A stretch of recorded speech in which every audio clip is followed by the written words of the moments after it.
If your church struggles to move people beyond Sunday, you are not alone.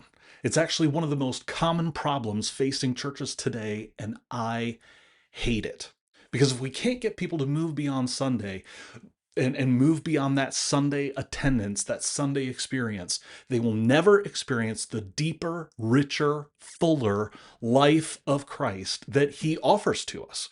They'll put their relationship with God in that Sunday morning box, that attendance box, and Sunday just becomes their spiritual content download. They're getting content from all of these other different sources, and your church, your Sunday morning experience, even if they watch it online or if they're there in person, if you can't move them beyond Sunday, then that Sunday experience just becomes their spiritual content download that they have received during the week. And I know that's not what you want, and I know that's not what God wants. That's not what the church was designed for.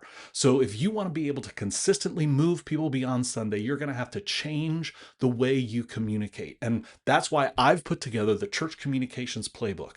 And one of the most important pieces of the Church Communication Playbook is a communication channel that a lot of pastors and churches never really think about as a part of their official communication strategy. And that's this: their interconnected network of relationships that flows out from their leaders throughout the entire church.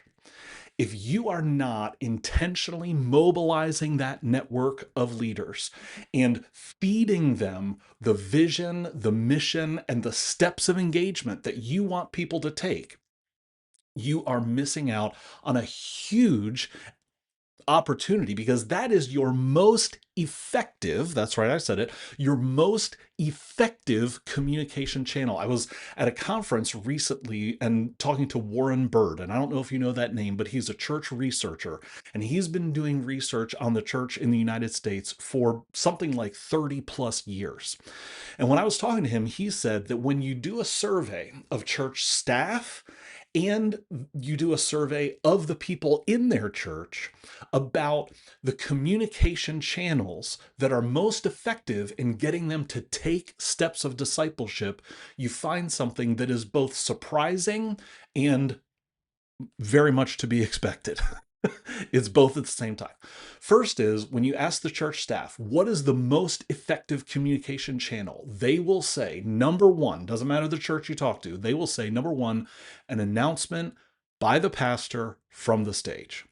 When you ask people in the church, what was it that made you take a step beyond attending on Sunday and get into a small group or get into a class or find a place to serve? What is the most effective thing? When you think about your life and what it took to get you involved, what was it? What was that most effective communication channel? It's someone I know invited me. Someone I know invited me. Someone I know asked me. The next one below that is someone asked me. It may be not even someone that I know, but it's when they receive a personal invitation, when they have a personal conversation. That's because this is true of communication all across the board. The most effective communication is always the most personal, and it's rarely the most efficient. Those two principles, that the most effective communication is always the most personal and it's rarely the most efficient, is why you need to be maximizing and intentionally leveraging a network of interconnected leaders and relationships within your church.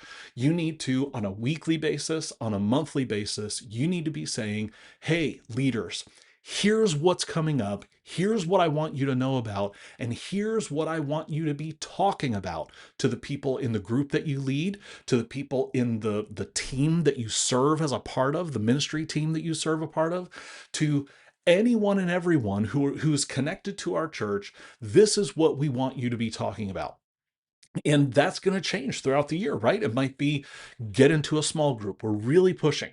Everybody needs to be in a small group. So talk to the people in your small group and say, have you ever invited someone to come to our small group? And they can invite someone who's a part of the church already or someone who's not a part of the church already.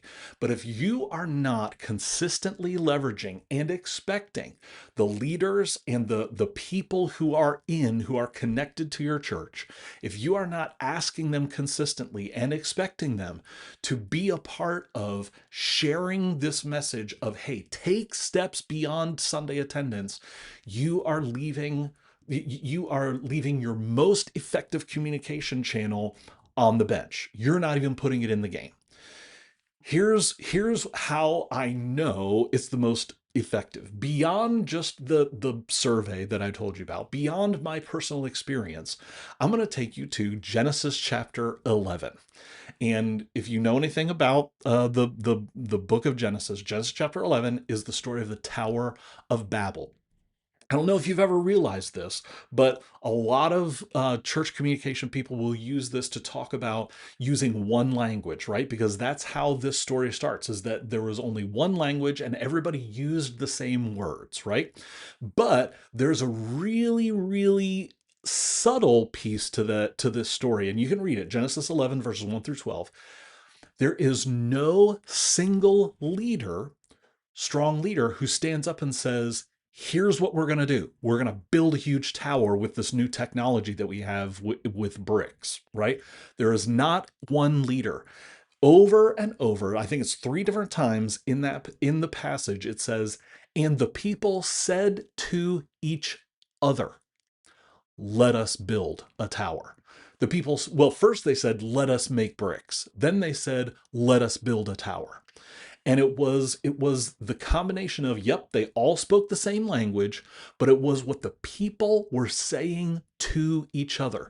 That combination of a consistent language, a consistent message, and it was what they said to each other. It wasn't just one leader standing up on a stage, standing up on a platform, standing up somewhere and casting this vision. It was something that the people said to each other. That was what gave them the power that later on down in that passage where it says God was looking at and watching what they were doing, and he said, look at what's happening here.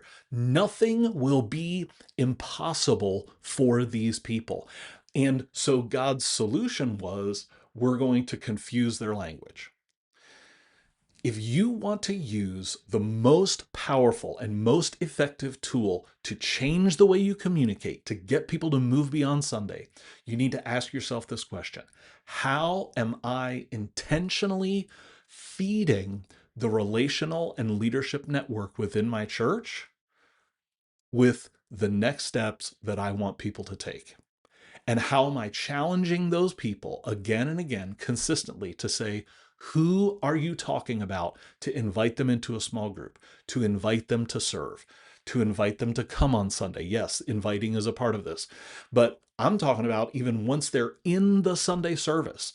Once they're in the Sunday service, it is still the most effective way to get them to move is to have someone that they know invite them, or to have someone that they don't know have a personal conversation with them.